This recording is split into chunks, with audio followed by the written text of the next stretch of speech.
কি বন্ধুরা, এমন ধরনের স্ন্যাক্সের রেসিপি বাড়িতে বানাতে চাও?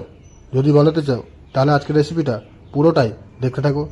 আমি বাড়ির মধ্যে কিভাবে ফিঙ্গার চিপস বানাই সেই রেসিপিটাই আজকে তোমাদের সঙ্গে আমি শেয়ার করব।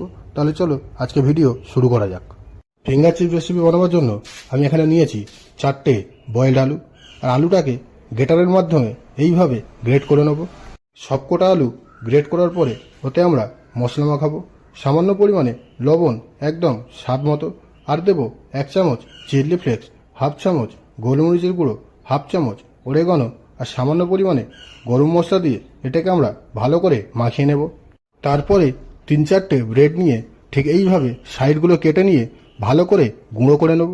গুঁড়ো করে নিয়ে এটাকেও আলুর মধ্যে দিয়ে দেবো। তার সঙ্গে দেবো 3 চামচ মতো কর্নফ্লাওয়ার। সব কিছু দেওয়ার পরে এটাকে আমরা ভালো করে মাখিয়ে নেব, ঠিক যেমনভাবে ঘরেতে আটা মাখানো হয়।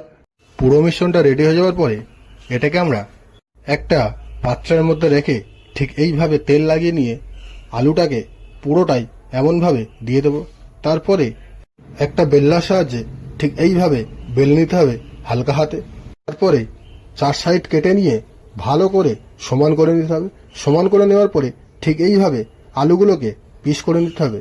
দেখো, এইভাবেই ঠিক পিস করে নেবে, পাতলা পাতলা করে। তারপরে চুলার মধ্যে একটা কড়াই বসিয়ে 1 লিটার মতো তেল হালকা গরম করে নিয়ে ওর মধ্যে এই আলুগুলোকে এক এক করে ছেড়ে দিতে হবে।